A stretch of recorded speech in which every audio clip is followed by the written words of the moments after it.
கிறிஸ்துவுக்குள் அன்பான சகோதர சகோதரிகளே, இந்த விவாத சிடியின் மூலமாக உங்களை சந்திப்பதில் நாங்கள் மிகுந்த மகிழ்ச்சி அடைகிறோம்.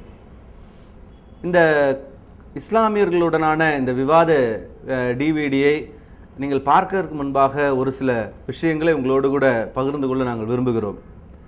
கிறிஸ்தவர்களாகிய நாம் இந்த விவாதத்தை செய்ய வேண்டிய ஒரு கட்டாயம் எதற்காக ஏற்பட்டது அப்படிங்கிற ஒரு முக்கியமான காரியத்தை உங்களோடு கூட நாங்கள் பகிர்ந்து கொள்ளணும்னு விரும்புகிறோம். இந்த விவாத சிடியில் தமிழ்நாடு தௌஹீத் ஜமாத் என்கிற ஒரு இஸ்லாமிய அமைப்புடன் தான் நம்ம விவாதத்தை செய்திருக்கிறோம். இந்த அமைப்பினுடைய தலைவராக இருக்கிற மௌலவி பி ஜெயினுல் ஆபிதீன் அவர்கள் கடந்த 20 வருடங்களுக்கு மேலாக கிறிஸ்தவ விசுவாசத்துக்கு எதிராகவும் பரிசுத்த வேதாகமத்துக்கு எதிராகவும் பல கருத்துக்களை தமிழ்நாடு எங்கிலும் பல இடங்களிலே சென்று பரப்பி வருகிறத நாம் பார்க்கிறோம். பல இடங்களிலே நாம் இந்த விவாதம் நடக்கிறதுக்கு முன்பாகவே பல கிறிஸ்தவ அமைப்புகளை அழைத்து வந்து அவர்களோடு கூட வேதாகமத்தை பற்றி பல விஷயங்களை படு கேவலமான வார்த்தைகளோடு கூட விமர்சனம் செய்து அவர்கள் விவாதித்து இந்த விவாத சீடியை வெளியிட்டிருக்கிறதை நாம் பார்க்கிறோம். இந்த நேரத்தில் கூட இப்போ நாம் இதற்கான பதிலை கொடுக்காவிட்டால் அவர்கள் தொடர்ந்து இது போன்ற காரியங்களை அவர் செய்து கொண்டிருக்கிறதுக்கு வாய்ப்பாக அமைந்து விடுகிறது நாம் பார்க்கிறோம். இந்த காரியத்தை தான் நாம் இந்த சாட்சி அப்பாலஜிட் நெட்வொர்க் மூலமாக தமிழ்நாடு தௌஹீத் ஜமாத் என்று சொல்லப்படுகிறதான இஸ்லாம அமைப்புடன் கூட பைபிள் இறைவேதம் என்று சொல்லி ஒரு விவாதத்தை நாம் சென்னையில் வைத்து நடத்தினோம். அதைத்தான் நீங்கள் பார்க்க போகிறீர்கள் இந்த விவாத டிவிடியிலே. ஆனால் அதற்கு முன்பாக ஒரு சில விஷயங்களை நாங்கள் உங்களோடு கூட பகிர்ந்து கொள்ள விரும்புகிறோம். இந்த விவாதத்திலே நாம் எப்படியாகலும் பாதியில் இந்த விவாதத்தை முடித்து செல்ல வேண்டும் என்று சொல்லி இந்த இஸ்லாமிய அமைப்பானது பல விதங்களிலே வேதாகமத்தினுடைய சாதாரண செய்திகளான வார்த்தைகளை ஆபாசமாக சித்தரித்து படு கேவலமான வார்த்தைகளை உபயோகித்து இந்த சீடியில் பேசியிருக்கிற நீங்கள் பார்க்கலாம். அதனால் நீங்கள் எந்த விதத்திலும் மனது சங்கடப்படாதபடிக்கு நீங்கள் இந்த விவாத டிவிடியை முழுமையாக பார்த்து உண்மையை நீங்கள் அறிந்து கொள்ளும்படி நாங்கள் உங்களை தயவாக கேட்டுக்கொள்கிறோம். இதன் மூலமாக நீங்கள் வேதாகமத்தை இன்னும் அதிகமாக புரிந்து மற்றவர்கள் வேதாகமத்தை குறித்ததான தவறான எண்ணங்களையும் நீங்கள் அறிந்து அவர்களுக்கு சரியான பதிலை உங்களால் கொடுக்க முடியும் என்று சொல்லி நாங்கள் நிச்சயமாக நம்புகிறோம். கர்த்தர் உங்களை ஆசீர்வதிப்பாராக.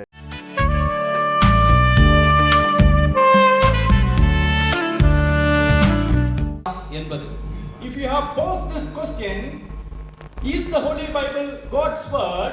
In a court of law, the only answer. ஒருவேளை நீங்கள் நீதிமன்றத்திலே இதே கேள்வியை நீங்கள் கேட்டால் அதற்கு வருகிற ஒரே பதில், a Bible believing Christian and a Quran believing Muslim would be allowed to give is a yes. வேதாகமத்தை நம்புகிற கிறிஸ்தவனும் குர்ஆனை நம்புகிற இஸ்லாமியரும் ஆம் என்கிற ஒரு பதிலை தான் கூற முடியும். The court will stop a Christian or a Muslim from answering a no. Why do I say this? ஒருவேளை நீதிமன்றமானது ஒரு இஸ்லாமியனையோ அல்லது ஒரு கிறிஸ்தவனையோ இல்லை என்று சொல்வதை தடுத்து நிறுத்தும். ஏன்? In any court of law, if you have already agreed in word or deed to any particular thing, எந்த ஒரு நீதிமன்றத்திலும் நீங்கள் எந்த ஒரு வார்த்தையாகிலும் செயலையாகிலும் ஒத்துக்கொண்டிருந்தால் you will be stopped from raising any objection even in the Supreme Court. நீங்கள் அதை குறித்துதான எந்த ஒரு ஆட்சேபனையும் உச்ச நீதிமன்றத்திலே கூட நீங்கள் எழுப்ப முடியாது. The basic principles of this can be seen in the Indian Evidence Act 1872 section 115 to 117. இந்திய எவிடன்ஸ் ஆக்ட் என்று சொல்லப்படுகிற அந்த சட்டத்திலும் சரி மற்ற சட்டங்களிலும் சரி இதை குறித்து நீங்கள் தெளிவாக பார்க்கலாம். This is logical as well. இது தத்துவபூர்வமானது. The Holy Bible is the final authority for the Christians.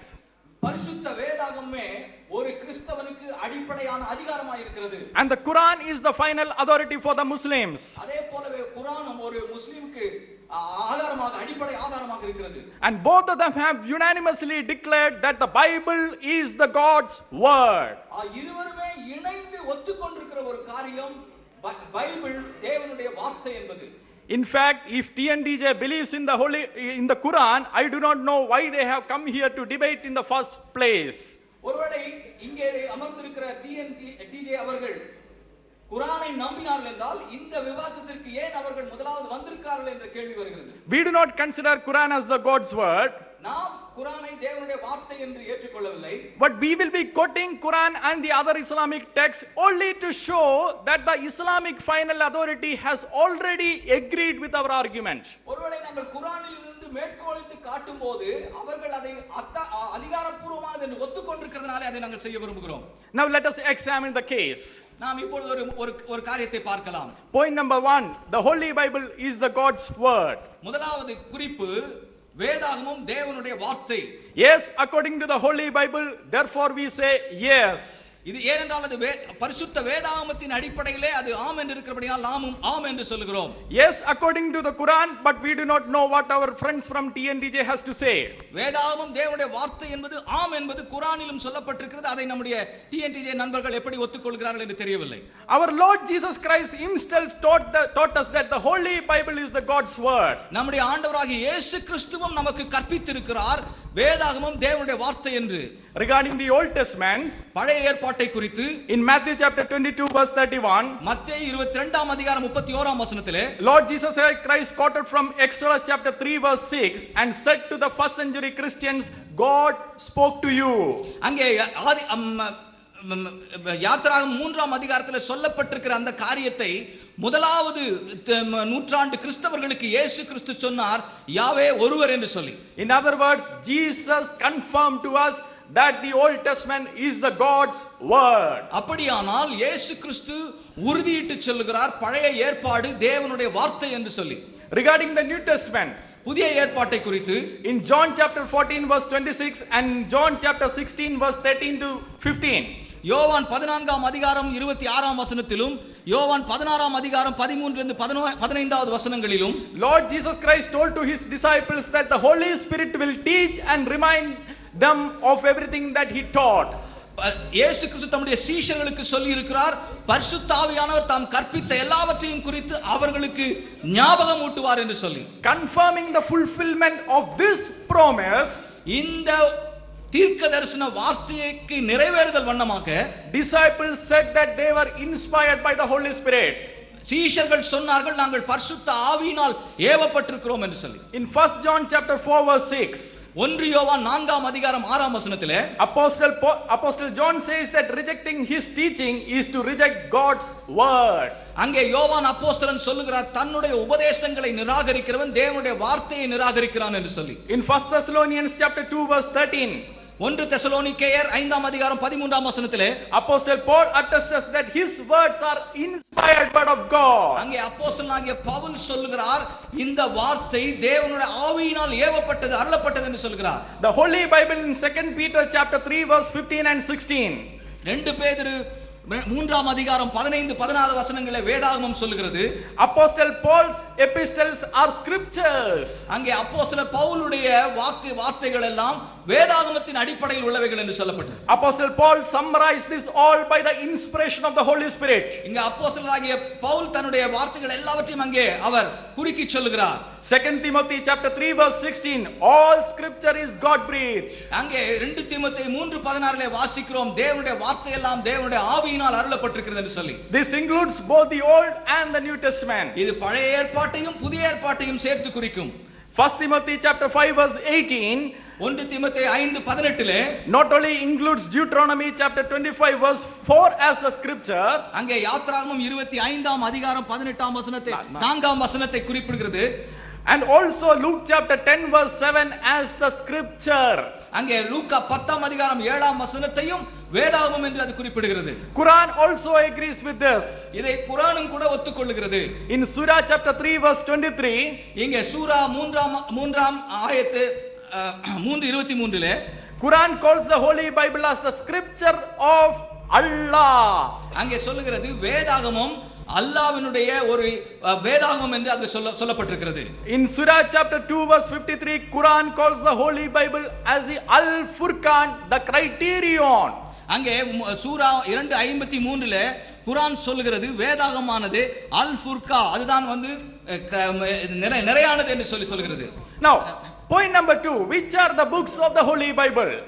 வேதாகமத்தில் உள்ள புத்தகங்கள் எல்லாம் எவைகள்? The Holy Bible gave us clear direction in this point, and we in Sakshi follows that. இங்கே வேதாகமானது தெளிவான ஒரு அத்தாட்சியை ஒரு ஒரு வழியை காட்டுகிறதை நாம் அங்கே பார்க்கிறோம். The Quran also gave the direction, but we do not know what the TNTJ has to say on that. இங்கே குர்ஆனும் கூட தன் வழிநெறியை காட்டுகிறது. அதை குறித்து TNG என்ன சொல்கிறார்கள் என்று தெரியவில்லை. As you know, the Holy Bible is divided into two parts, the Old Testament and the New Testament. உங்களுக்கு தெரியும் வேதாகமானது இரண்டு பகுதியாக இருக்கிறது, பழைய ஏற்பாடு புதிய ஏற்பாடு என்று. The Old Testament, which is the Jewish Bible, and the New Testament, which is a covenant given to the Christians. இங்கே பழைய ஏற்பாடானது யூதர்களுடைய வேதாகமம், புதிய ஏற்பாடு என்பது கிறிஸ்தவர்களுக்கு கொடுக்கப்பட்டிருக்கிற ஒரு உடன்படிக்கை என்று பார்க்கிறோம். The Holy Bible teaches this. பரிசுத்த வேதாகமம் இதை போதிக்கிறது. In Romans chapter 3 verse 1 and 2, ரோமர் 3ஆம் அதிகாரம் 1-2 வசனங்களிலே, and in Romans chapter 9 verse 45, ரோமர் 9ஆம் அதிகாரம் 45ஆம் வசனத்திலே very clearly teaches that the Old Testament was given to the Jews. அங்கே தெளிவாக எழுதப்பட்டிருக்கிறது பழைய ஏற்பாடு யூதர்களுக்கு கொடுக்கப்பட்டிருக்கிறது என்று. And the Jews divided the Old Testament into three parts. அங்கே யூதர்கள் அந்த பழைய ஏற்பாட்டை மூன்று பகுதிகளாக பிரித்திருக்கிறார்கள். Remember that the Jews are the original custodians of the Old Testament. ஞாபகம் வைத்துக் கொள்ளுங்கள், இந்த பழைய ஏற்பாட்டினுடைய பாதுகாவலர்கள் யூதர்கள். And those three parts had exactly the 39 books that we hold today. அந்த மூன்று பகுதிகளும் உள்ளடக்கிய அந்த 39 புத்தகங்களை தான் இன்றைக்கு நாம் வைத்துக் கொண்டிருக்கிற வேதாகமத்தில் இருக்கிறது. In fact, our Lord Jesus Christ confirmed these three divisions in Luke chapter 24 verse 44 when he divided the Old Testament into three divisions. அங்கே பழைய ஏற்பாடு மூன்று பகுதிகளாக பிரிக்கப்பட்டிருக்கிறது என்பதை நம்முடைய ஆண்டவராகிய இயேசு கிறிஸ்து லூக்கா எழுதின சுவிசேஷம் 24ஆம் அதிகாரம் 44ஆம் வசனத்திலே உறுதிப்படுத்துகிறதை நாம் பார்க்கிறோம். Now regarding the New Testament also, the Holy Bible is clear. புதிய ஏற்பாட்டை குறித்தும் கூட பரிசுத்த வேதாகமம் தெளிவாக இருக்கிறதை நாம் பார்க்கிறோம். In 1 John chapter 2 verse 27, apostle says the anointment will teach you in all things. எங்கே 1 யோவான் 2ஆம் அதிகாரம் 27ஆம் வசனத்திலே இங்கே பரிசுத்த ஆவியானவர் எல்லாவற்றையும் உங்களுக்கு பரிசுத்த ஆவியோட அபிஷேகம் எல்லாவற்றையும் உங்களுக்கு போதிக்கும் என்று சொல்கிறார். And the Holy Spirit has guided the Christians to confirm that the 27 books of the New Testament as the scriptures. அங்கே பரிசுத்த ஆவியானவர் சீஷர்களுக்கு உறுதிப்படுத்தி சொன்னார் 27 புத்தகங்களும் தேவனுடைய வேதாகமம் என்று இறைவாக்கு என்பதை அங்கே உறுதிப்படுத்தி இருக்கிறார். In fact, Quran also gives this direction. இதைத்தான் குர்ஆனும் சொல்லுகிறது என்று சொல்லி நீங்கள் பார்க்கலாம். In Surah chapter 40 verse 53 and in Surah chapter 45 verse 16 and 17, சூரா 40:53 மற்றும் சூரா 45:16-17 it very clearly says that it was the Jews who received the revelation. அங்கே யூதர்கள் தான் இந்த வெளிப்பாட்டை பெற்றிருக்கிறார்கள் என்று சொல்லி தெளிவாக சொல்லப்பட்டிருக்கிறது. In Surah chapter 5 verse 43 to 48, Sura 5:43-48 it very clearly says that the Torah was given to the Jews and the Injil was given to the Christians. அங்கே தெளிவாக சொல்லப்பட்டிருக்கிறது என்னவென்றால் தௌராத் வந்து யூதர்களுக்கும் இன்ஜில் என்கிற சுவிசேஷ புத்தகம் கிறிஸ்தவர்களுக்கும் கொடுக்கப்பட்டிருக்கிறது என்று சொல்லி. But naturally our Muslim friends may ask, Quran has not named all the books in your Bible, so why should we believe in this? ஒருவேளை நம்முடைய இஸ்லாமிய நண்பர்கள் நம்மிடத்தில் கேட்கலாம், இங்கே குர்ஆனிலே இந்த 39 புத்தகங்களோ 27 புத்தகங்களோ குறிப்பிடப்படவில்லை, ஏன் நாங்கள் அதை நம்ப வேண்டும் என்று சொல்லி. The Quran answers this as well. அதற்கும் குர்ஆன் பதில் சொல்லுகிறது. In Surah chapter 40 verse 78, it says that I have not told you about some of those messengers. நான் அங்கே சூரா 40:78 விதமாய் சொல்லப்பட்டிருக்கிறது, சில செய்தியாளர்களை குறித்து நான் உங்களுக்கு சொல்லவில்லை என்று சொல்லி. If a Muslim wants to know about the Holy Bible, he should consult the Jews regarding the Old Testament and the Christians regarding the New Testament, and the case is settled. அங்கே ஒரு முஸ்லிம் தனக்கு சந்தேகம் இருக்குமானால் பழைய ஏற்பாட்டை குறித்து யூதர்களிடத்திலும் புதிய ஏற்பாட்டை குறித்து கிறிஸ்தவர்களிடத்திலும் கேட்க வேண்டும் என்று சொல்லப்பட்டிருக்கிறது. அது எல்லாவற்றுக்கும் முடிவாக இருக்கிறது. Now the third point, மூன்றாவது குறிப்பு, is the Holy Bible corrupted? வேதாகமம் கரைப்படுத்தப்பட்டிருக்கிறதா? No, says the Holy Bible, therefore knows according to us. இல்லை என்று சொல்லி வேதாகமம் சொல்லுகிறது, ஆகவே நாமும் அதை தான் ஒத்துக்கொள்கிறோம். ஆமென். No, says the Quran as well, but we do not know what our friends from TNTJ has to say. குர்ஆனும் அதை தான் சொல்லுகிறது, நம்முடைய TNTJ நண்பர்கள் என்ன சொல்கிறார்கள் என்று நாம் பார்க்கணும். Prophets after prophets, teachers after teachers have attested and confirmed the Holy Bible. தீர்க்கதரிசிகளுக்கு அப்புறம் தீர்க்கதரிசிகள், போதகர்களுக்கு அப்புறம் போதகர்கள் எல்லாரும் கூட இந்த வேதாகமத்தை அவர்கள் வேதாகமத்தை உறுதிப்படுத்தி இருக்கிறதை நாம் பார்க்கலாம். For example, உதாரணமாக in Daniel chapter 9 verse 11, தானியேல் 9ஆம் அதிகாரம் 11ஆம் வசனத்திலே prophet Daniel read the Torah. அங்கே தானியேல் தௌராத் என்கிற பழைய ஏற்பாடை வாசித்ததை நாம் பார்க்கிறோம். In other words, he attested those are uncorrupted Torah. அப்படியானால் அவர் சொல்கிறது என்னவென்றால் அவைகள் எல்லாம் கரைப்படுத்தப்படாத தௌராத் என்பதை உறுதிப்படுத்துகிறார். In Nehemiah chapter 8 verse 13 and 14, இங்கே நெகேமியா 8ஆம் அதிகாரம் 13 14 வசனங்களிலே Ezra read from the book of Moses. மோசேயின் புத்தகத்திலிருந்து எஸ்ரா வாசித்தார் என்று சொல்லி நாம் பார்க்கிறோம். In other words, Ezra attested the reliability of Torah. அங்கே தௌராத்தினுடைய நம்பகத்தன்மையை அங்கே எஸ்ரா உறுதிப்படுத்துகிறதை நாம் பார்க்கிறோம். If you include such references, citations or allusions in the Old Testament, இந்த வேதாகமத்தை குறித்த காரியங்களை குறித்த குறிப்புகளை எல்லாம் நாங்கள் ஒன்று சேர்த்தால் there are at least over 550 such references in the Holy Bible. 500க்கும் மேற்பட்ட மேற்கோள்கள் வேதாகமத்தை குறித்து பழைய ஏற்பாட்டை குறித்து குறிக்கப்பட்டிருக்கு நாம் பார்க்கலாம். Prophets after prophets, teachers after teachers have confirmed to us that this Bible is the uncorrupted word of God and we stand by that. அங்கே தீர்க்கதரிசிகளுக்கு அப்புறம் தீர்க்கதரிசிகள், போதகர்களுக்கு அப்புறம் போதகர்கள் அத்தனை பேருமே இந்த வேத புத்தகமானது கரைப்படுத்தப்படாத புத்தகம் என்பதை உறுதிப்படுத்தி இருக்கிறார்கள். Above all, our Lord Jesus Christ attested the reliability of the scriptures when he said in Matthew chapter 5 verse 17 to 19. இங்கே இந்த வேதாகமானது கரைப்படுத்தப்படவில்லை என்பதை நம்முடைய ஆண்டவராகிய இயேசு கிறிஸ்துவும் கூட மத்தேயு 5ஆம் அதிகாரம் 17 இருந்து 19 வசனங்களில் உறுதிப்படுத்தி இருக்கிறதை நாம் பார்க்கலாம். In fact, in John chapter 10 verse 34, யோவான் 10ஆம் அதிகாரம் 34ஆம் வசனத்திலே the Lord Jesus Christ quoted Psalms 82:6. அங்கே சங்கீதம் 82:6 இயேசு கிறிஸ்து மேற்கோள் காட்டி இருக்கிறார். And said scripture cannot be broken. அங்கே வேதாகமானது முறிக்கப்பட முடியாது, உடைக்கப்பட முடியாது, மாற்றப்பட முடியாது என்பதை சொல்லுகிறார். In other words, Jesus, our Lord Jesus Christ attested this scripture as uncorrupted and therefore we accept it without questions. யாகவே இங்கே இயேசு கிறிஸ்துவே இந்த வேத புத்தகமானது மாற்றப்பட முடியாதது, கரைப்படுத்த முடியாது என்பதை உறுதிப்படுத்தி இருக்கிறபடினாலே நாமும் அதையே சொல்லுகிறோம், இந்த வேத புத்தகம் கரைப்படுத்தப்படவில்லை என்று. Further, we have the writings of the church fathers.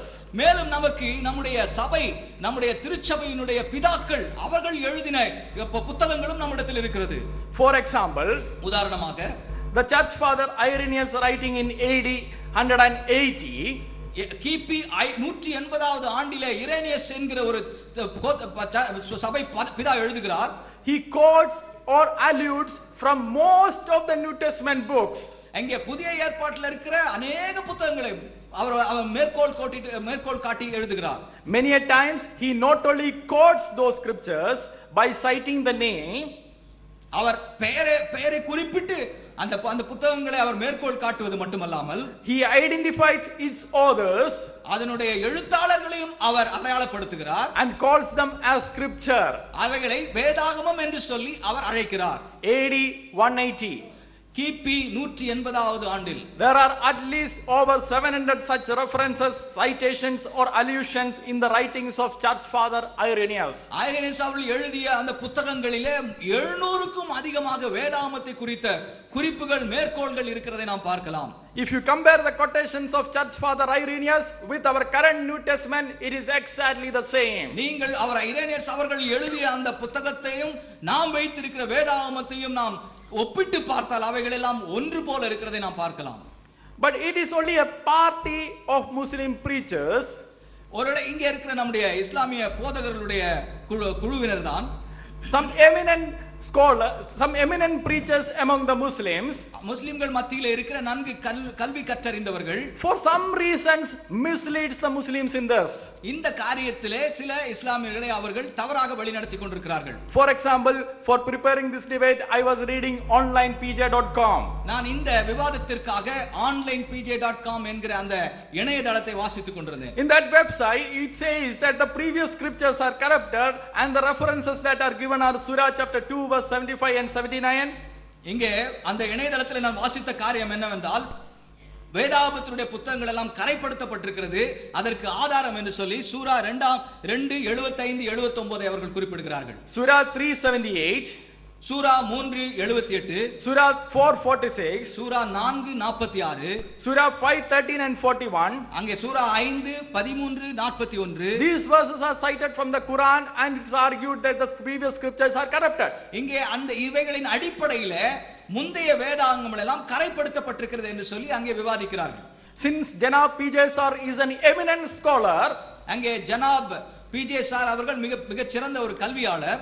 I with a great curiosity read these portions. இதை நான் வாசிக்கும் போது எனக்குள்ளே ஒரு பெரிய ஒரு கேள்வி எழுந்தது. But when I read that, நான் அதை படித்தபோது they don't say like that. They do not say like that. அவர்கள் அவிதமாக சொல்லவில்லை. For example, உதாரணமாக if you read Surah chapter 3 verse 78, இங்கே சூரா 3:78 வாசித்தால் it speaks about the alteration with the tongue. அங்கே நாக்கிலே ஏற்படுகிற புரளை குறித்து அங்கே சொல்லப்பட்டிருக்கிறது, முரண்பாடை குறித்து சொல்லப்பட்டிருக்கிறது. And not the corruption with the book. அங்கே புத்தகத்திலே ஏற்பட்டிருக்கிற கரையை குறித்து அங்கே சொல்லப்படவில்லை. Now if P.J. Sar, Janab P.J. Sar still thinks that it is a textual corruption, ஒருவேளை இப்பொழுது ஜனாப் பிஜே அவர்கள் அது எழுத்திலே ஏற்பட்டிருக்கிற ஒரு கரை என்று நினைப்பார்களானால் let him answer this question. அவர் இந்த கேள்விக்கு அவர் பதில் சொல்லட்டும். In the same surah, in the same chapter, அதே ஆயத்து அதே சூராவிலே விதமாய் சொல்லப்பட்டிருக்கிறது. Surah chapter 3:93, அங்கே 3:93 சொல்லப்பட்டிருக்கிறது. it says, say bring the Torah and recite it if you should be truthful. அங்கே என்ன சொல்லப்பட்டிருக்கிறது என்றால் தௌராத்தை எடுத்து வந்து அதை நீ ஓது என்று சொல்லி. Is Allah asking the Jews to recite a corrupted text?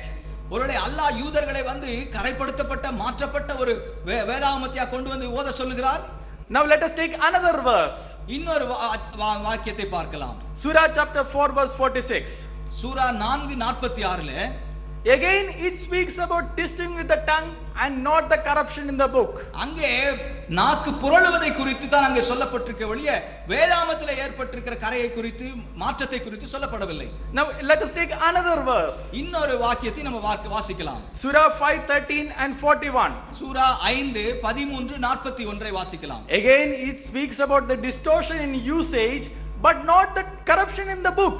அங்கே உபயோகப்படுத்துகிற விதத்தில் ஏற்பட்டிருக்கிற மாற்றங்களை குறித்து தான் சொல்லப்பட்டிருக்க ஒழிய இந்த வேதாகமம் மாற்றப்பட்டிருக்கிறது என்பதை குறித்து சொல்லப்படவில்லை. If Janab P.J. Sar still doubts it, ஒருவேளை ஜனாப் பிஜே அவர்கள் இன்னும் அவர்களுக்கு சந்தேகம் இருக்குமானால் probably as a scholar he can answer the following questions. அவர் ஒரு அறிஞராய் இருக்கிறபடினால இந்த கேள்விகளுக்கு அவர் பதில் சொல்லட்டும்.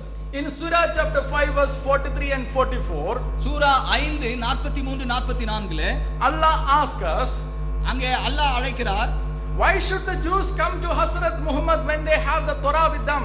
அவர்களிடத்திலே தௌராத் என்கிற அந்த வேதாகம் இருக்கும்போது ஏன் முகமதுவினிடத்திலே வருகிறார்கள் யூதர்கள் என்று சொல்லி கேட்கிறார். And then Allah asks the Jews to judge by the Torah that they have. அவர்கள் அப்போ பிற்பாடு அல்லாஹ் சொல்லுகிறார், யூதர்கள் தங்களிடத்தில் இருக்கிற அந்த தௌராத்தின் அடிப்படையில் அவர்கள் நியாயம் தீர்க்கும்படியாக சொல்லுகிறார். If Torah is already corrupted, will Allah ask the Jews to judge by that Torah?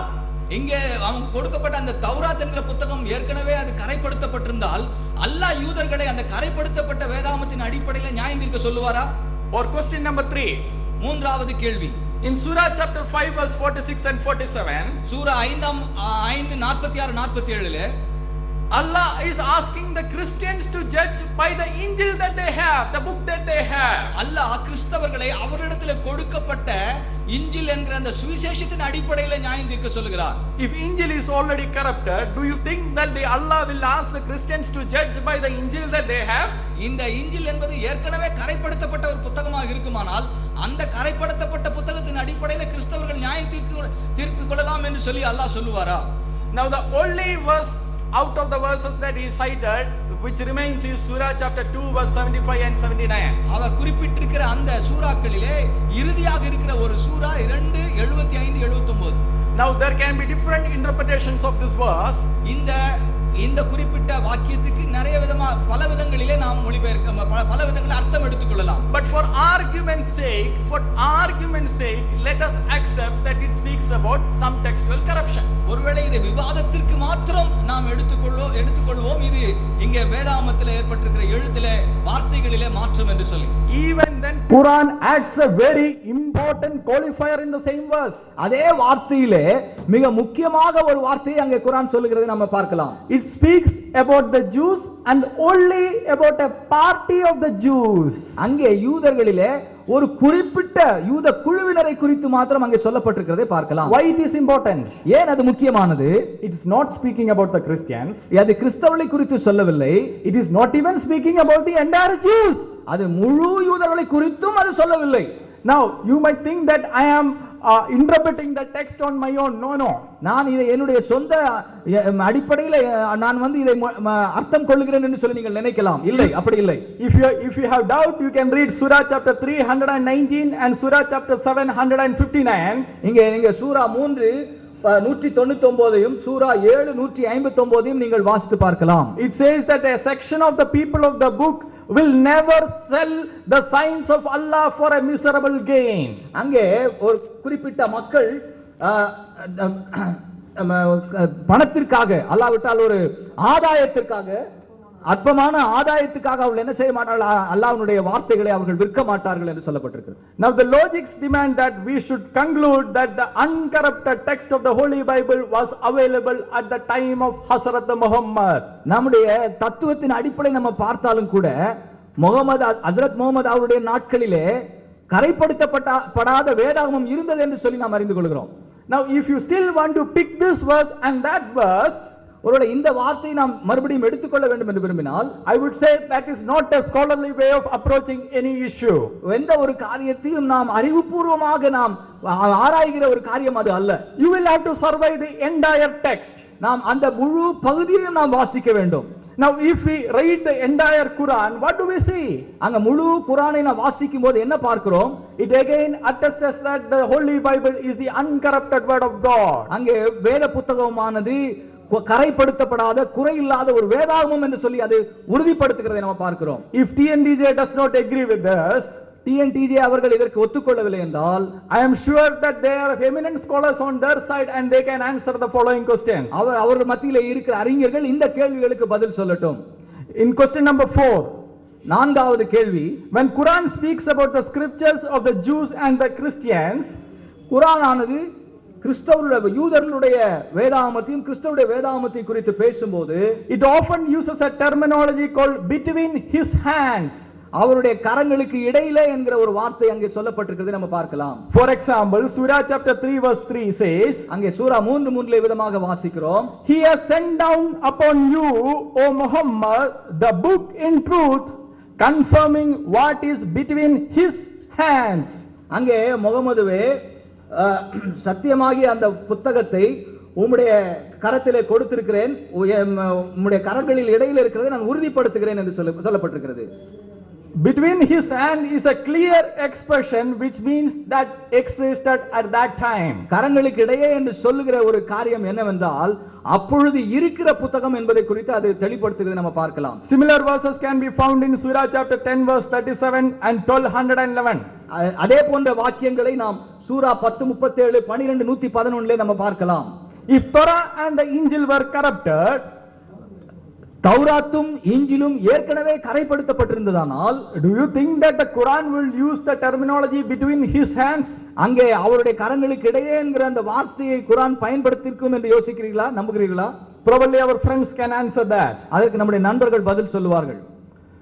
Question number 5, ஐந்தாவது கேள்வி, Surah chapter 7 verse 157 says, சூரா 7:157 இவ்விதமாக எழுதப்பட்டிருக்கிறது, Jews and the Christians can find the prophecies of Hazrat Muhammad in the Torah and the Injil which are with them.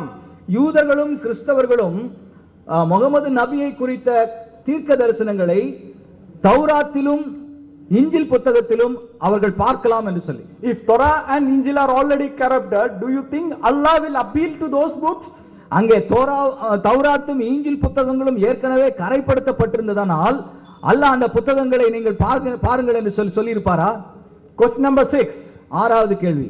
Surah chapter 10 verse 94 says, சூரா 10:94 சொல்லுகிறது, Allah commanded Hazrat Muhammad to check with the people of the book before him if he has any doubt. அல்லாஹ் முகமதினிடத்தில் சொல்லுகிறார், உங்களுக்கு ஏதாவது சந்தேகம் இருக்குமானால் இந்த புத்தகங்களை உடைய மனிதர்களிடத்திலே மக்களிடத்திலே நீங்கள் போய் உங்களுடைய சந்தேகத்தை தீர்த்துக் கொள்ளுங்கள் என்று சொல்கிறார். In fact, Hazrat Muhammad checked it as well. உண்மையிலே சொல்ல போனால் ஹஜ்ரத் முகமது அவர்கள் அதை அவிதமாக அவர் உறுதி செய்து கொண்டார். In Tafsir of Ibn Kathir, volume 4, தப்சீர் இப்ன் கதீர் வால்யூம் 4 page number 178 to 179, பக்கம் 178 179 records a sound Sahih hadith where Hazrat Muhammad checked with the people of the Torah. அங்கே தெளிவாக எழுதப்பட்டிருக்கிறது, ஹஜ்ரத் முகமது அவர்கள் தௌராத்தை வாசிக்கிற மக்களிடத்திலே அவர் போய் உறுதி செய்து கொண்டார் என்று சொல்லி. If Torah and the Injil were corrupted, do you think that the Allah will command his prophet to check with the people of the book? இங்க புத்தகத்தை உடைய மக்களிடத்தில் போய் உறுதி செய்து கொள்ளும்படியாக கரைப்படுத்தப்பட்ட ஒரு புத்தகத்தை போய் உறுதி செய்து கொள்ளும்படியாக அல்லாஹ் ஹஜ்ரத் முகமதினிடத்தில் அவர் சொல்லி இருப்பாரா? Question number 7. ஏழாவது கேள்வி. In Surah chapter 3 verse 84 to 85, Sura 3 84 85 ஆயத்துகளிலே Allah took a covenant from the prophets to whom he gave book and wisdom that they should support a prophet who comes after them. அங்கே அல்லாஹ் அவர்கள் Allah took a covenant from the prophets. யாரிடத்திலே இந்த புத்தகங்களை கொடுத்திருக்கிறாரோ அந்த மக்களிடத்துல புத்தகத்தையும் ஞானத்தையும் கொடுத்திருக்கிற மக்களிடத்துல ஒரு உறுதிமொழியை வாங்கி கொண்டார். என்னவென்றால் அவளுக்கு பிற்பாடு வருகிற நபியை அவர்கள் ஆதரிக்க வேண்டும் என்று சொல்லி. Since all those prophets are dead, how do you think that they are going to support the prophet who comes after them? It is only by their book. இங்கே தீர்க்கதரிசிகள் எல்லாம் நபிமார் எல்லாம் இறந்து விட்டிருக்கிறபடினால எப்படி அவர்கள் பின்பாக வருகிற நபிமார்களை அவர்கள் ஆதரிக்க முடியும்? அது புத்தகத்தின் வாயிலாகத்தான். If the books are already corrupted, what happened to Allah's covenant? அங்கே புத்தகமானது கரைப்படுத்தப்பட்டிருக்குமானால் அல்லாஹ்வுடைய உடன்படிக்கை என்னவானது? Further, question number 8. எட்டாவது கேள்வி. In Surah chapter 3 verse 55, Sura 3:55 Allah says that the disciples who follow Jesus will prevail till the day of resurrection. அங்கே அல்லாஹ் சொல்லுகிறார், இயேசுவை பின்பற்றுகிற அவருடைய சீஷர்கள் உயிர்த்தெழுதல் வரைக்கும் நிலைத்திருப்பார்கள் என்று சொல்லி. In Surah chapter 61:4, Sura 61:4 Allah again declares that they are the ones who prevailed. அல்லாஹ் மறுபடியும் சொல்கிறார், அவர்கள் தான் கடைசி வரை இருந்தவர்கள் என்று சொல்லி. Now, if the gospel that they were preaching, the disciples of Jesus were preaching, if it is already corrupted, do you think that they prevail? அங்கே சீஷர்கள் அவர்கள் பிரசங்கித்து வந்த அந்த சுவிசேஷமானது ஏற்கனவே கரைப்படுத்தப்பட்டிருக்குமானால் அவர்கள் நிலைத்திருப்பார்கள் என்று நீங்கள் நம்புகிறீர்களா? Now question number 9. ஒன்பதாவது கேள்வி. Listen to this carefully. இதை நன்றாக கவனமாக கவனியுங்கள். In Surah chapter 28 verse 48 to 49, Sura 28 48 49 ஆயத்துகளிலே Allah challenges the unbelievers. அங்கே அல்லாஹ் அவிசுவாசிகளுக்கு ஒரு சவால் விடுகிறார். To bring a book ஒரு புத்தகத்தை கொண்டு வர சொல்லுகிறார். which is a better guide than Quran or Torah. தௌராத்தையும் குரானையும் விட மிகவும் நல்ல புத்தகம் ஏதாவது இருந்தால் அதை கொண்டு வாருங்கள் என்று சொல்லி அங்கே அல்லாஹ் ஒரு சவால் விடுகிறதை Now பார்க்கிறோம். this is not my interpretation. இது என்னுடைய விளக்கம் அல்ல. இது Tafsir of Ibn Kathir, அங்கே தப்சீர் இப்ன் கதீர் என்பவர் volume 7, வால்யூம் 7வது வால்யூம்ல page 418, 418வது பக்கத்துல attests this. அவ்விதமாக அவர் சொல்லுகிறார்.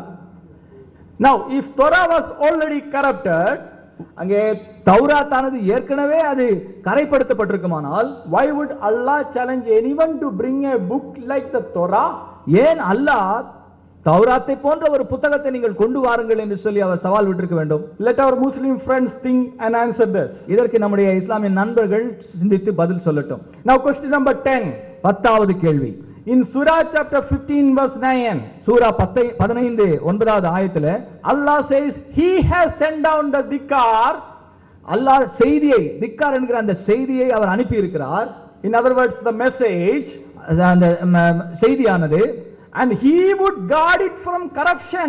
அதை அழிவிலிருந்து அல்லாவிட்டால் அதை கரைப்படுத்தப்படுவதிலிருந்து தற்காப்பார் என்று சொல்லப்பட்டிருக்கிறது. Now is Allah so weak that he cannot protect his own message? அவருடைய சொந்த செய்தியை பாதுகாக்க முடியாத அளவுக்கு அல்லாஹ் பலவீனமாக இருக்கிறாரா? Now if TNDJ friends believes that word dikar applies only to Quran, இந்த திக்கார் என்கிற வார்த்தை குர்ஆனுக்கு மாத்திரம்தான் பொருந்தும் என்று சொல்லி டிஎன்டிஜே நண்பர்கள் எண்ணினால், they must answer the next question as well. இதுக்கு அடுத்த கேள்விக்கு அவர்கள் பதில் சொல்ல வேண்டும். The Quran uses the question number 11. அங்கே கேள்வி 11வது கேள்வி, the Quran uses the word dikar. இங்க குர்ஆன் திக்கார் என்கிற வார்த்தையை பயன்படுத்துகிறது. For the books of Moses, மூசாவினுடைய புத்தகங்களுக்கு அதை பயன்படுத்துவதை பார்க்கிறோம். Surah 21:48, Sura 21:48, Surah 40:53 and 54, Sura 40:53-54. Now it is used for the Psalms. இங்கே சங்கீதங்களை குறித்து Surah chapter 21 verse 105. 21:105 சங்கீதங்களை குறித்து குறிப்பிடுகிறது. Now the same word has been used for the scripture that is given to the Jews and the Christians. யூதர்களுக்கும் கிறிஸ்தவர்களுக்கும் கொடுக்கப்பட்ட வேதாகமத்தை குறித்தும் சொல்லப்பட்டிருக்கிறது. Surah chapter 16:43, Sura 14:43 and Surah 21:7. Sura 21:7. When the Quran does not restrict the meaning of the word dikar, can the Muslim friends restrict the word dikar only to Quran? திக்கார் என்கிற வார்த்தைக்கான அர்த்தத்தை குர்ஆன் எல்லா புத்தகங்களுக்கும், வேதாகமத்தில் உள்ள புத்தகங்களுக்கு அது பொருந்த செய்யும் போது குர்ஆனுக்கு மாத்திரம்தான் அது பொருந்தும் என்று சொல்லி நம்முடைய முஸ்லிம் நண்பர்கள் எப்படி சொல்ல முடியும்? Now question number 12. 12வது கேள்வி. In Sahih Bukhari, சஹீஹ் புகாரியிலே volume 1, book number 1, புத்தகம் 1, hadith number 3, ஹதீஸ் 3, Sahih Bukhari, சஹீஹ் Bukhari volume 3, volume 4, book number 55, புத்தகம் 55, hadith number 605, 605வது புத்தகம், Sahih Bukhari, சஹீஹ் புகாரி volume 6, book 60, புத்தகம் 60வது புத்தகம், hadith number 478. ஹதீஸ் 478. We read that Waraq bin Naful என்பவரை குறித்து வாசிக்கிறோம். with whom Hazrat Muhammad checked the nature of his revelation. அவருடைய வெளிப்பாட்டை குறித்து அந்த ஹஜ்ரத் முகமது அவர்கள் கலந்து ஆலோசித்தார்கள். He used to write gospels in Hebrew and in Aramaic as much as Allah wished him to write. அவர் சுவிசேஷத்திலே எபிரேய மொழியிலே சுவிசேஷத்தையும் அரபி மொழியிலும் சுவிசேஷத்தை எழுதுவதற்கு அல்லாஹ் எவ்விதமாக சொன்னார் அவ்விதமாக அவர் எழுதினார் என்று சொல்லி பார்க்கிறோம். Now was he writing a corrupted gospel? அவர் ஒரு கரைப்பட்ட அல்லது மாற்றப்பட்ட ஒரு சுவிசேஷத்தை எழுதுகிறாரா? If so, why is Allah prompting him to write? ஏன் அப்படி என்னால் அல்லாஹ் அவரை எழுதும்படியாக தூண்டுகிறார்? Now question number 13. 13வது கேள்வி. In Sunnah Abu Dawud, சுன்னான் அபுதாவுதுல book number 38, 38வது புத்தகம், hadith number 4434, ஹதீஸ் number 4434. Hazrat Muhammad asked the Jews to bring a Torah. அங்க ஹஜ்ரத் முகமது அவர்கள் யூதர்களிடத்திலே தௌராத் புத்தகத்தை கொண்டு வரும்படி சொல்கிறார்.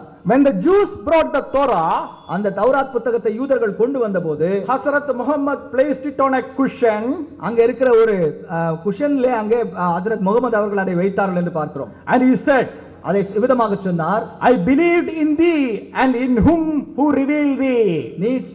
நீ சொன்னவற்றை நான் விசுவாசிக்கிறேன், நீர் வெளிப்படுத்தினவற்றையும் நான் விசுவாசிக்கிறேன் என்று சொல்கிறார், நம்புகிறேன் என்று சொல்கிறார். Now Tafsir of Ibn Kathir, தப்சீர் இப்ன் கத்தீர் volume 3, 3வது வால்யூம், page number 181 to 182, பக்கம் 181 182, which is not only written by one of the best commentators of the Quran in the entire history, சரித்திரத்திலேயே மிகவும் சிறப்பான கருத்துரையாளரால் எழுதப்பட்ட குர்ஆனை குறித்து எழுதப்பட்ட அந்த கருத்துரையாளர்ல, but vetted out by 10 modern day scholars, அதை உறுதிப்படுத்தின 10 நவீன கால அறிஞர்களாலே they agreed that this hadith is a sahih hadith. இது சாஹி அவர்களால் எழுதப்பட்ட ஹதீஸ் தான் என்பதை அவர்கள் உறுதிப்படுத்தி இருக்கிறார்கள். Now do you think if Torah was corrupted, நீங்கள் தௌராத்தானது பழைய ஏற்பாடானது கரைப்படுத்தப்பட்டது என்று சொல்லி நம்புவீர்களானால், do you think that the Hazrat Muhammad will ask the Jews to bring the Torah? ஒரு ஹஜ்ரத் முகமது அவர்கள் இந்த தௌராத் புத்தகத்தை கொண்டு வரும்படியாக யூதரிடத்தில் சொல்லி இருப்பாரா? And do you think that he will place it on a cushion and say that I believed in thee and in who revealed thee? அதை ஒரு பஞ்சனையிலே வைத்து நான் இதை நம்புகிறேன் என்று சொல்லி அவர் சொல்லியிருப்பாரா? At least we must agree that the Holy Bible that existed at the time of Hazrat Muhammad was the uncorrupted Holy Bible. ஆகவே ஹஸ்ரத் முகமது காலத்திலே இருந்த பழைய ஏற்பாடு வேதாகமானது கரைப்படுத்தப்படாத புத்தகமாக இருந்தது என்பதை நாம் ஒத்துக்கொள்ளதான் வேண்டும். Question number 14. 14வது கேள்வி. Now if the corruption has ever occurred, ஒருவேளை இந்த வேதாமம் கரைப்படுத்தப்பட்டிருக்கும் என்று நம்புவோமானால், when did it occur? Before or after Hazrat Muhammad? இது எப்பொழுது நடைபெற்றது? ஹஸ்ரத் முகமதுக்கு முன்பதாகவா அல்லது அவருடைய காலத்துக்கு பிற்பாடா? Now as I said at the beginning, until our friends from TNDJ answers these questions, என்னுடைய கேள்விகளுக்கு நம்முடைய TNDJ நண்பர்கள் பதில் சொல்லுகிற வரைக்கும் no court on the face of the earth will allow them to raise a single objection against the Holy Bible. உலகத்தில் இருக்கிற எந்த ஒரு நீதிமன்றமும் இந்த வேதாமத்துக்கு எதிரான ஒரு கேள்வியை எழுப்புவதற்கு அவர்களுக்கு அனுமதி கொடுக்கவே கொடுக்காது. Now if TNDJ believes that today and tomorrow they will become non-Muslims and argue like atheists and liberals, ஒருவேளை இன்றைக்கும் நாளைக்கும் TNDJ நண்பர்கள் அவர்கள் நாத்திகர்களாக மாறி வேதாமத்திற்கும் கிறிஸ்தவர்களுக்கு விரோதமாக எதிராக பேசுவார்கள் என்று சொல்லி அவர்கள் நினைப்பார்களானால், we agree, let them do so, we will still answer their questions. இருந்தாலும் நாம் ஒத்துக்கொள்கிறோம், அவருடைய கேள்விகளுக்கெல்லாம் நாம் பதில் சொல்லுவோம். But then they should answer some logical questions as well. ஆனால் சில தத்துவபூர்வமான கேள்விகளுக்கும் அவர்கள் பதில் சொல்ல வேண்டும். Question number 15. 15வது கேள்வி. The Jews have the Jewish Bible, யூதர்களுக்கு ஒரு யூத வேதாகமம் இருக்கிறது, and the Christians have the Old Testament. அங்கே கிறிஸ்தவரிடத்திலும் பழைய ஏற்பாடு இருக்கிறது, and both are exactly the same. இரண்டுமே அப்படியே ஒத்திருக்கிறதை நீங்க பார்க்கலாம். Now do you think that the Jews have corrupted the Bible to suit the Christians and oppose the Muslims? யூதர்கள் கிறிஸ்தவர்களுக்கு ஆதரவாக கிறிஸ்தவர்களுக்கு எதிராக முஸ்லிம்களுக்கு ஆதரவாக for the Christians and against கிறிஸ்தவர்களுக்கு ஆதரவாக முஸ்லிம்களுக்கு எதிராக வேதாகமத்தை பழைய ஏற்பாடை அவர்கள் கரைப்படுத்தி இருப்பார்கள் என்று நம்புகிறீர்களா? Now question number 16. 16வது கேள்வி. If all the copies of the Holy Bible are corrupted, இங்க வேதாகமத்தில் இருக்கிற எல்லா பிரதிகளுமே கரைப்படுத்தப்பட்டிருந்தது என்றால், we have the ancient manuscripts of the Dead Sea Scrolls, அங்கே டெட் சி ஸ்க்ரோல்ஸ் என்று சொல்லப்படுகிற பழைய நம்ம கையெழுத்து பிரதிகள் இருக்கிறது. and when we check the ancient Dead Sea Scrolls and the Holy Bible that is with us, it is exactly the same. சவக்கடலில் கண்டெடுக்கப்பட்ட அந்த பழைய அந்த கைப்பிரதி வேதாகம பிரதிகளையும் நம்முடைய வேதாகமத்தை நாம் ஒப்பிட்டு பார்த்தால் ரெண்டும் அப்படியே ஒன்றாக ஒத்திருக்கிறதை நம்ம பார்க்கலாம். Now if you have, I conclude by saying that the Holy Bible is the word of God. நான் இந்த வேத புத்தகமானது தேவனுடைய வார்த்தை என்று சொல்லி நான் அறுதியிட்டு கூறுகிறேன். And our friends from TNDJ has no case against the Holy Bible. அந்த பரிசுத்த வேதாகமத்துக்கு எதிராக நம்முடைய TNDJ நண்பர்களுக்கு எந்த விதமான வழக்கும் இல்லை. Amen. ஆமென். உங்கள் அனைவரும் எல்லாம் வல்ல இறைவனின் சாந்தியும் சமாதானமும் நிலவட்டுமாக. அன்பிற்குரிய சகோதரர்களே, பைபிள் இறை வேதமா என்ற தலைப்பிலே நாம் உபதேசம் பண்ணுவதற்காக இங்கே குழுமிருக்கவில்லை, விவாதம் பண்ணுவதற்காக நாம் குழுமிருக்கிறோம். விவாதம் என்று சொன்னால் அது இறை வேதம்தான் என்பதை அதற்குரிய காரணங்களோடும் சான்றுகளோடும் எடுத்து காட்டி இது இறை வேதம்தான் என்று நிரூபிக்க வேண்டும். இவர்கள் எப்படி எதிர்த்தரப்பினர்கள் நிரூபித்திருக்கிறார்கள்? முதலாவது இறைவேதம் என்பதற்கு அவர்கள் வைத்த வாதம் என்னவென்று சொன்னால், நீதிமன்றங்களிலே பைபிளை வேதம் என்று ஏற்றுக்கொள்கிறார்கள், குரானை வேதம் என்று ஏற்றுக்கொள்கிறார்கள். இதுதான் அவங்க வைச்ச முதல், அதனால் அது சர்ச்சைக்கு அப்பாற்பட்டது. இது முதல்ல நீதிமன்றத்தை பற்றி கூட அவர்களுக்கு போதுமான அது விளக்கம் இல்லை என்று தெரிகிறது. நீதிமன்றங்களில் அவரவர்கள் எதை வேதம் என்று நம்புகிறார்களோ அதன் மீது சத்தியம் செய்ய சொல்வார்கள். பகவத்கீதையை நம்புகிறவனை அதில் சத்தியம் செய்ய சொல்வார்கள். குரானை நம்புகிறவனை நான் சொல்கிறது உண்மை என்று அதில் சத்தியம் செய்ய சொல்வார்கள். கிறிஸ்தவர்கள் பைபிளை நம்பினா பைபிளில் சத்தியம் செய்ய சொல்வார்கள். எதுலையும் எனக்கு நம்பிக்கை இல்லை என்று சொன்னால் மனசாட்சியின் மீது சத்தியம் செய்கிறேன் என்று சொல்வார்களே தவிர நீதிமன்றங்கள்லாம் ஏற்றுக்கொண்டது இது ஆதாரம். அப்போ பகவத்கீதையும் வேதம், அது மாதிரி குருத்வாராக்கள் வச்சிருக்கிறாங்களே கிரந்த சாஹிப்பு, அது வேதம், அவனுக்கு வேதம், இது ஆதாரம்.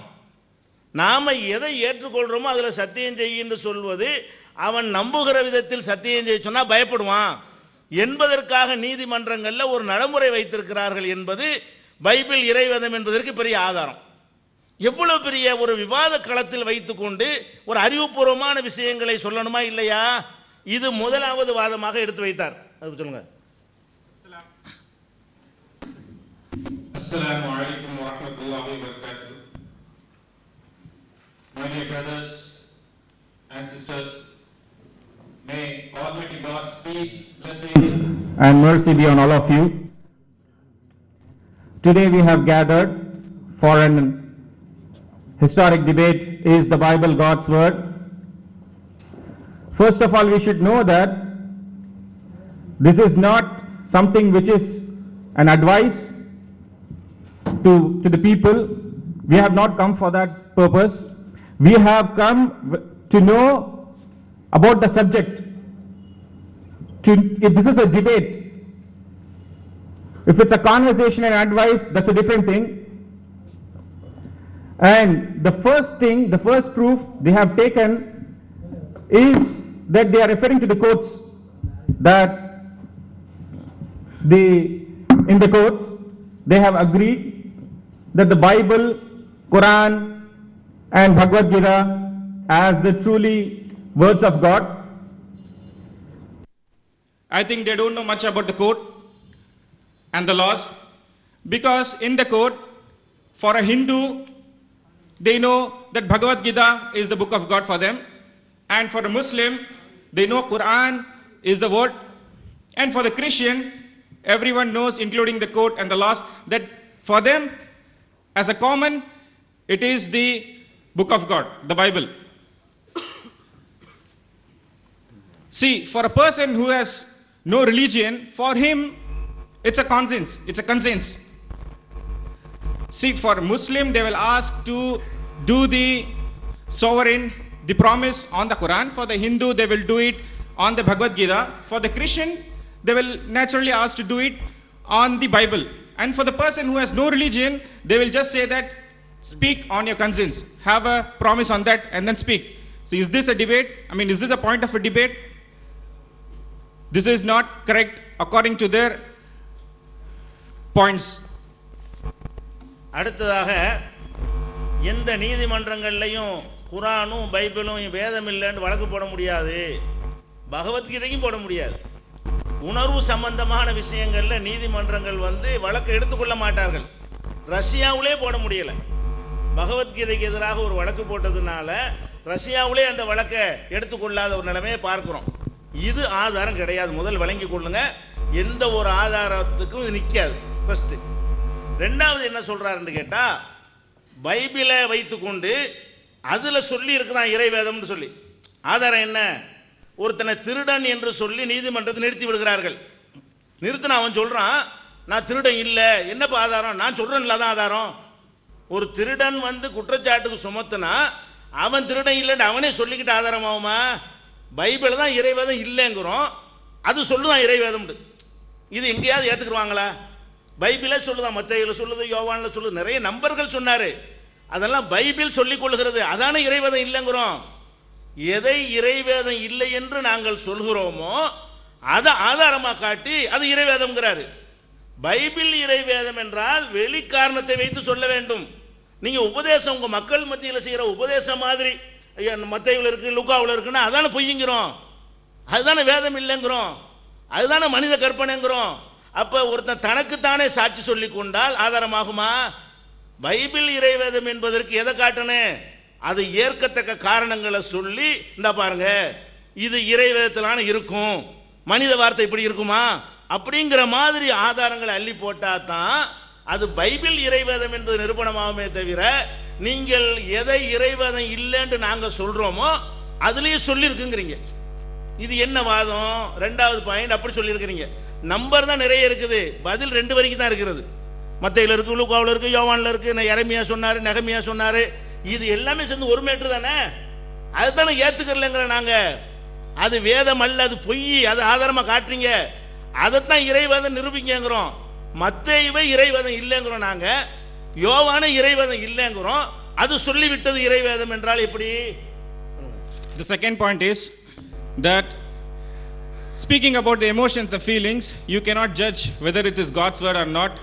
As people, they don't know that even in the Russia we saw that they showed the Bhagavad Gita as the word of, with Bhagavad Gita they wanted to do something, some kind of principles, but it was not accepted. We saw that recently it happened in Russia, and it's so open here that if a thief is produced in a court, that he has to show some evidences, some proofs to prove himself that he is not a thief. Imagine a thief, if he is produced in the court, if the thief says, I am not a thief, will anyone accept it? Is this the law that court will give? So this point is demolished there itself. And secondly, whatever we are quoting from the Bible, that this cannot be God's word, this cannot be God's word, only from that they have taken and proving that they are God's word. We don't agree that Matthew, Luke, Mark, or it is Ezekiel, or whatever the books is of the book of the Bible, we don't say that this is God's word. They are taking from the proofs from the Gospels and saying that this is God's word. This is so, what you call, ridiculous. This point cannot hold water. And that's what the books that whatever we don't believe, we are saying from the Bible that this is not God's word. They are taking the proofs from the same source and they keep trying to say that these are the God's words. So it is not the one which is strong. அப்போ 2 விஷயம், 3 தான் மொத்தமாக சொல்லியிருக்கிறாரு. Number தான் 15 கேள்வி. அவர் சொன்ன விஷயம் 3 தான். நீதிமன்றத்தில் ப்ரூவ் பண்ண இயலாதுங்கிறாரு. நாம் விவாதத்துக்கு தான் உட்காந்துக்கிட்டு இருக்கிறோம். பாயிண்ட் 1 அடிபட்டு போச்சு. 2வது என்ன சொல்கிறாருன்னா, பைபிளில் நிறைய இடங்களில் அது இறைவேதம்னு சொல்லப்பட்டிருக்குங்கிறாரு. அதுவும் நிற்காது, நிரூபணம் ஆகலை. 3வது என்ன, உங்கள் குரானில் இருக்குது. 3வது ஆதாரம் என்ன? அப்போ குரானுக்கு முந்தின 600 வருஷ காலமாக பைபிள் இறைவேதம் இல்லையா? குரான் வந்து நிரூபிக்கிற நிலையில் இருக்குதா? நீங்கள் இறைவேதம் என்று நம்புவதற்குரிய ஆதாரங்களை எடுத்து வைக்கணுமே தவிர, நீங்கள் குரானை இறைவேதம் இல்லைன்னு சொல்லிக்கொண்டு அதுதான் பைபிள் இறைவேதத்துக்கு ஆதாரம்னா எப்படி? நீங்கள் குரான் இறைவேதம் இல்லைங்கிறீங்க, அந்த குரானே சொல்லிவிட்டது அப்படின்னா இது எப்படி உங்களுக்கு ஆதாரமாகும்? அப்போ நீங்கள் பைபிளை இறைவேதம் நம்புறதுக்கு முன்னாடி குரானை நம்பி ஆகணுமே. குரானை இறைவேதம் நம்புனா தான் இதெல்லாம் நீங்கள் ஆதாரமாக எடுத்து வைக்கணும். குரான் இறைவேதம் இல்லைங்கிறீங்க, அதில் சொல்லி இருக்குது பைபிளை பற்றி இறைவேதம்னு சொல்லி இருக்குது. இது எப்படி ஒரு இது ஆர்குமெண்டா? சரி, குரானில் சொல்லியிருந்தால் எங்களுக்கு இது ஆர்குமெண்ட்டுக்காக நான் சொல்லலை, எங்கள் மக்களுக்கு சொல்கிறதுக்காக நான் சொல்லிக் கொடுக்குறேன். குரானில் இருக்கிறது என்ன இருக்கிறது? பைபிளை பற்றி இருக்கா குரானில்? தௌராத்து இறைவேதம் என்று இருக்கிறது, இஞ்சில் இறைவேதம் என்று இருக்கிறது. இது தௌராத்தும் அல்ல, இஞ்சிலும் அல்ல. எது நீங்கள் வைத்திருக்கிற பைபிள் இருக்கிறத அது தௌராத்தும் அல்ல, அது இஞ்சிலும் அல்ல. நீங்கள் இவர் சொன்னார் question number 1, question number 2, question number 15 எல்லாம் என்ன மேட்ரு? தௌராத்தை பற்றி குரானில் இருக்குது, இஞ்சிலை பற்றி இருக்கிறது. இதான் வசனங்கள். நம்பர் தான் கொஸ்டின் நம்பர் வருதே தவிர எல்லாத்துலேயும் மேட்ரு என்ன? குரானில் தௌராத்தை பற்றி சொல்லப்பட்டிருக்கிறது, அது மாதிரியான ஒரு 10 வசனம். குரானில் இஞ்சிலை பற்றி சொல்லப்பட்டிருக்கிறது, அதை எடுத்து வைத்துக்கொண்டு உங்கள் குரானே சொல்லுகிறது எங்கள் பைபிள் இறைவேதம்னு. நாங்கள் சொல்லுகிறோம் தௌராத்து இறைவேதம். குரானை நம்பக்கூடிய நாங்கள் தௌராத்து இறைவேதம் என்று நம்ப கடமைப்பட்டிருக்கிறோம். இஞ்சில் இறைவேதம், இஞ்சிலை நாங்கள் நம்ப வேண்டும். நீங்கள் வைத்திருக்கிற இந்த பைபிள் தௌராத்தும் அல்ல, இஞ்சிலும் அல்ல. பைபிளை பற்றி குரான் பேசவே இல்லை. இன்னும் சொல்ல போனால் உங்களுக்கு சாதாரணமாக புரிந்து கொள்வதற்காக சொல்கிறேன், அவர் எடுத்துக்காட்டின வசனங்கள்லேயே எப்படி வரும்? ஆத்தைனாகுல் இஞ்சில், இயேசுவுக்கு இஞ்சிலை கொடுத்தோம். இஞ்சில்னா என்னது? குரான்லே வருது, இஞ்சிலுக்கு டெஃபினேஷன் வருது, இயேசுவுக்கு நாம் கொடுத்த வேதம் இஞ்சிலு. அப்போ கர்த்தர் வந்து இயேசுவுக்கு கொடுத்தார ஒரு புஸ்தகம், அதுதான் இஞ்சில். நீங்கள் வச்சுக்கிற புதிய ஏற்பாடு கர்த்தர் இயேசுவுக்கு கொடுத்தது அல்ல, இயேசுவுக்கு பிந்தி இயேசுவை பற்றி மனிதர்கள் எழுதினது. கர்த்தர் இயேசுவுக்கு கொடுத்ததையா நீங்கள் புதிய ஏற்பாடுன்னு சொல்லிட்டு இருக்கிறீங்க? கர்த்தர் இயேசுவுக்கு ஒரு புஸ்தகம் கொடுத்தார்கள், அதை நாங்கள் நம்புகிறோம். அதை நீங்கள் ஒழித்து விட்டீர்கள், மறைத்து விட்டீர்கள் தான் குற்றச்சாட்டு சாட்டுகிறோம். புதிய ஏற்பாடு என்பது எப்படி இஞ்சில் ஆகும்? இயேசுவுக்கே தெரியாது எப்படி ஒரு புதிய ஏற்பாடுங்கிற. அவருக்கு பிந்தில எல்லாம் எழுதுறாங்க. அவருக்கு பிறகு எழுதி வைத்துக் கொண்ட ஒரு புஸ்தகம் எப்படி கர்த்தர் இயேசு கொடுத்ததா இருக்க முடியும்? அதனால எங்க நம்பிக்கையில் எங்களுக்கு குழப்பம் கிடையாது. டிஎன்டிஜேக்கோ முஸ்லீம்களுக்கோ இல்லைன்னா இந்த வசனங்களை பார்த்துட்டு நாங்கள் அப்போ பைபிளை ஏற்றிருப்போமே. எங்களுக்கு குரான்ல தௌராத்தை பற்றி இன்னும் சொல்ல போனால், தௌராத்துங்கிறது என்ன? ஆதி ஆகமத்தில் இருந்து உபாகமம் வரைக்கும் உள்ள 5 ஆகமங்களை தௌராத் என்கிறீர்கள். நாங்கள் அது தௌராத் இல்லை என்கிறோம். நீங்கள் அதை ஒத்துக்கொள்கிறீர்கள். உபாகமத்துடைய கடைசியா முடியும் போது வருது என்ன வருது? 34:5 வசனத்தில் வருகிறது. கர்த்தர்கிட்ட மோசைக்கு வந்தான தௌராத்து. அதுல மோசே செத்தது வருது. மோசே செத்தான், அவனை அடக்கம் பண்ணினார்கள், அவனுக்கு துக்கம் கொண்டாடினார்கள். அவனுக்கு பிறகு யோசுவா வந்து ஆட்சி பொறுப்புக்கு வந்தான். மோசைக்கு வந்த வேதத்தில் மோசையுடைய மரணம் வருமா? மோசையுடைய வேதம் என்றால் மோசையுடைய மரணத்தை பற்றி மோசை எப்படி எழுதுவாரு? அப்ப அது மோசைக்கு சம்பந்தம் நல்ல விளங்குது. அதுவே சொல்லி கொண்டிருக்கிறது. நன்றாக நீங்கள் குரான்ல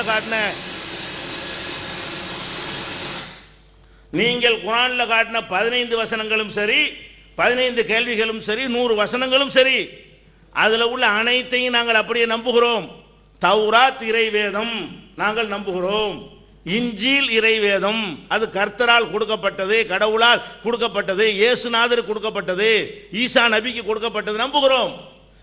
கேள்வி என்னவென்றால், இப்ப நீங்க எதை புஸ்தகமாக சொல்லிக்கொண்டு பரிசுத்த வேதாகமம் என்று வெளியிட்டுக் கொண்டிருக்கிறீர்களோ, இது தௌராத்தும் அல்ல, இது இஞ்சிலும் அல்ல, இது மனித கற்பனையால் உண்டாக்கப்பட்டது.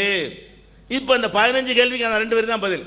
பெரிய நம்பரை போட்டு கொஸ்டின் நம்பர் 2 உண்டா என்ன? எல்லாம் ஒரே மேட்ரு தானே. கேள்வி என்னது? 40 பைபிள் வசனத்தை வாசிச்சாலும் 2 பேர் தான் பதில். 100 குரான் வசனத்தை வாசிச்சாலும் 2 பேர் தான். ஏன் மேட்ரு? அதுதான். நாங்கள் இதை தௌராத் என்றோ இஞ்சில் என்றோ நாங்கள் நம்பவில்லை. அது தௌராத்தும் அல்ல இஞ்சிலும் அல்ல என்பதை இயேசுவுக்கு கொடுத்தோம் என்ற குரானுடைய வசனமே நிரூபிக்கிறது. Dear brothers, as we saw the 3 points earlier, whatever the opposition side had put up the 15 questions regarding the Quran, that the Quran says that the Bible is not corrupted, but it doesn't say like that. The Quran doesn't say that the Bible is corrupt. It doesn't speak about the Bible, whether it is corrupted or not. It's speaking about the Injil, which was given to Prophet Jesus. It's speaking about the Torah, which was given to Prophet Moses. It's not speaking about your Bible. The Bible, whether it's corrupted or not, that's a different topic. But the Quran speaks about only the Injil and the Torah. And for that, initially they gave few of the points that in the court, that they agree that Bible is the word of God, Quran is the word of God, Bhagavad Gita is the word of God. We already gave an answer for that, that it is not, it is about the court, it's not about the other people. I mean, we are not agreeing like that. It's the court which agrees. And the second point, we also quoted that the second point that they gave is from the Bible. They said that Matthew, Luke, Mark, John, or whatever it is, whatever the gospel is, they said that from the gospels they are proving that Bible is the word of God. They see, look at this cross reference, go on there, check that this says that Bible is the word of God. See, for us it's not the word of God. You are proving from your Bible. We don't agree that as the word of God. And thirdly, they came into Quran and they started quoting some 15 points from the Quran, 15 verses. See, however much you quotes you quote, whether the verses or chapters, how much you quote, but do you agree that Quran is the word of God? So with this you are agreeing that Quran is the word of God. That's what you are taking the quotations from the Quran and saying that the Bible is not corrupt. First of all, Quran doesn't speak about the Bible, as I already earlier said in the talk. And they were giving the questions upon questions, that question 1, question 2, till 15 questions. As I said, all the questions were quoted from the Quran, telling that the Bible is not corrupted, quoting the Quran verse and saying that Injil is not corrupted, Torah is not corrupted. See, we also agree that all the verses that's present in the Quran all speak about Torah and the Injil. Neither of not one verse of that Quran speak about the Bible.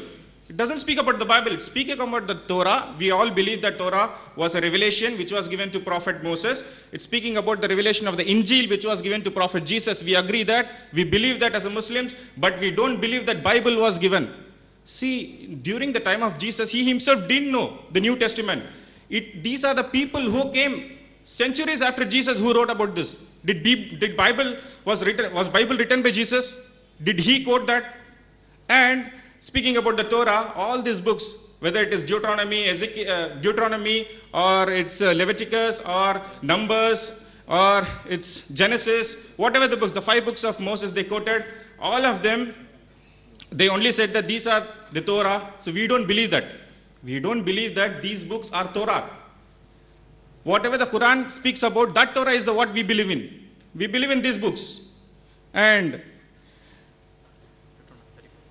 if you say in Deuteronomy 34:5, and it says that Moses was the servant of Lord, died there in the land of Moab. Imagine the prophet to whom the revelation was given. He himself is saying that I died in that day there, and some people mourned about it, and I was buried in this place. Can you imagine a person who already died? He is writing from the God's revelation. Can God's revelation will be like this? If suppose I died, can I write that I died in this day, I died in this place? See, this is a point from your Bible proving that these are not the books of Moses. These are the persons who came centuries later. After these people, Moses, Jesus, those people wrote it. It's not from the verbatim words of the Jesus. So with this we have proved. And for proving whether the Bible is a word of God or not, you have to give the points and evidences and prove it that this is how it is. Not from the Quran. You have to believe the Quran is the word of God. Only then you can quote. அதாவது குரான், அதாவது Bible இறைவேதம் என்பதற்கு அவர் சொன்னது 3 தான். ஒன்று நீதிமன்றத்தில் போய் பார்க்க முடியாதுன்ட்டாரு, 2வது பைபிளே சொல்லுது இறைவேதம்ங்கிறாரு, 3வது குரானே சொல்லுதுங்கிறார். இது 3மே இறைவேதம் பைபிள் என்பதை நிரூபிப்பதற்கு அறவே உதவாது. அப்போ பைபிள் இறைவேதம்ங்கிற தலைப்பில் கொடுக்கப்பட்ட 40 நிமிஷத்துலையும் ஒரு வாதத்தையாவது வைத்து அவர் நிறுவவில்லை. இறைவேதம்னு அவரால் காட்டவே முடியலை. அப்போ இறைவேதமாண்டு காட்டுறது தாண்டி அப்புறம் என்ன பண்ணுறாரு, கரப்டாவலன்ற அடுத்த டாபிக். அது டாபிக் அல்ல. கரப்ஷன் ஆகியிருக்கா இல்லையா என்பது டாபிக் கிடையாது. வேதமா இல்லையாங்கிறது தான் இப்போ டாபிக். பைபிள் கரப்ஷன் ஆகலை, கரைப்படுத்தப்படவில்லை என்று ஒரு எடுத்துக்கொண்டு அதுக்கு சில வாதங்கள்லாம் வைக்கிறார். கரைப்படுத்தப்பட்டதா இல்லையாங்கிறது வாதம் பண்ணுற ஒரு விஷயமா? ஒருத்தன் ஒரு பாடி கிடக்கிறது, நீங்கள் எல்லாரும் சேர்ந்துக்கிட்டு உசுரோடு இருக்காங்கிறீங்க, நாங்கள் மூச்சு வரைக்கும் பார்த்துட்டு செத்து போயிடுறத கண்ணு முன்னாடி பார்த்துவிட்டோம். நீங்கள் 1000 பேர் சொன்னதுனால உசுரோடு இருக்கான ஆயிருமா? தூக்கி மூச்சு வரலன்னு கண்ணு முன்னாடி பார்க்கும்பொழுது அதான் ஆதாரமே தவிர நீங்கள் 1000 பேர் சேர்ந்து கொண்டு உயிரோடு இருக்கான்னு கத்துனாவுமா? பைபிள் கரப்டாக இருக்கா இல்லையான்னு பைபிள்லேருந்து இப்போ காட்டத்தான் போகிறோம், அடிக்கடி போட போகிறோமே. பைபிளில் கரப்ஷன் இருக்குதா இல்லையா என்பதை எப்படியெல்லாம் கரப்ஷன் பண்ணியிருக்கேன்னு பைபிளை எடுத்து காட்டும்போது கரப்ஷன் கண்ணுக்கு முன்னாடி தெரியும் போது ஏன் வேற ஆதாரம், புற ஆதாரங்களை கொண்டு வந்து எதுக்கு நிரூபிக்கணும்? கண்ணு முன்னாடி தான் காட்ட போகிறோமா, வரும் லிஸ்ட்டு வரும். பைபிளில் என்னென்ன கரப்ஷன்லாம் செய்யப்பட்டிருக்கு என்பது வரும். கரப்ஷன் தலைப்பு இல்லை. நீங்கள் கரப்ஷனை இப்போ கையில் எடுத்துக்கொண்ட காரணத்தினால் அதையும் நம்ம உள்ளுக்குள்ள நுழைத்து என்ன செய்ய போகிறோம், கரப்ஷன் வழக்கம் தரப்போகிறோம். அதுக்கு அப்புறம் எங்கள் சைடை பொறுத்த வரைக்கும், முஸ்லீம் சைடை பொறுத்த வரைக்கும் பைபிள் இறைவேதம் இல்லைங்கிறதுக்கு நாங்கள் ஒரு ஆதாரம் காட்ட வேண்டியதில்லை. யார் இறைவேதம்னு வர்றீங்களோ அவங்க தான் காட்டணும். நாங்கள் இறைவேதம் இல்லைங்கிறதுக்கு ஆதாரம் காட்ட அவசியம் இல்லை. நீங்கள் எப்போ இறைவேதத்துக்கு ஆதாரம் காட்டலையோ இறைவேதம் இல்லை நிரூபணம் ஆயிரும். நாங்கள் சும்மா உட்காந்துருந்தாலே போதும். இப்போ நிரூபணம் ஆகிவிட்டது. இந்த முதல் தலைப்பிலேயே ஒரு இறைவேதங்கிறதுக்கு ஒரு ஆதாரம் காட்டலையா, இந்த நிமிஷத்திலே அது இறைவேதம் என்பது கிடையாது, நிரூபிக்க முடியலை. ஸ்டார்டிங்கில் இவ்வளோ பெரிய டயத்தில் நிரூபிக்க முடியவில்லை. ஆனாலும் இல்லைங்கிறதுக்கு ஆதாரம் வச்சுருக்கோம், காட்ட தேவையில்லை. பைபிள் இறைவேதம் இல்லைங்கிறதுக்கு நாங்கள் ஆதாரம், நீங்கள் இறைவேதத்தை நீங்கள் நிரூபிக்காட்டாலேயே இறைவேதம் இல்லைன்னு ஆகிவிடும். இறைவேதம் இல்லைன்னா என்ன? இறைவனுடைய வேதம் என்றால் ஒருத்தன் யார் சொல்கிறானோ அவனுடைய தகுதிக்கு தகுந்தவாறு அது இருக்கணும். ஒரு பெரிய ஜீனியஸுங்கிறீங்க, கிறுக்க மாதிரி எழுதி வச்சுருந்தா அதை ஜீனியஸ்ன்னு சொல்லுவீங்களா? ஒரு ஆளை சொல்கிறீங்க ஜீனியஸ்ன்னு, படித்து பார்த்தா உளறி இருக்கிறான், இது எழுதுனவன் எப்படிப்பா ஜீனியஸுங்கன்னு கேட்பீங்களா இல்லையா? அப்போ ஒரு கர்த்தர் என்று சொல்பவருடைய வார்த்தையாக இருந்தால் கர்த்தருக்குன்னு ஒரு தகுதி இருக்கிறது. என்ன தகுதி? கர்த்தருக்கு அறியாமல் இருக்கக்கூடாது. இது அறியாமையோட ஒரு நூல் இருந்துச்சுன்னு வைங்க, இது கர்த்தர் சொன்னது இல்லை ஆயிருமா இல்லையா? கர்த்தர் பொய் சொல்லக்கூடாது. பொய் இருக்குன்னு வைங்க, ஆக பொய் இருக்கு, அப்போ கர்த்தர் சொன்னது அது விளங்கமா இல்லை? அதுவே சொல்லும். ஒரு புஸ்தகத்தில் வேதம் என்று சொல்லப்படுற புஸ்தகத்தில் பொய் இருக்கிறது, அது இறை வேதம் இல்லை, அதுவும் ஆதாரமாயிரும். அதே மாதிரி அறியாமல் இருக்கிறது, கடவுளை பலவீனமாக்குற மாதிரி இருக்கிறது,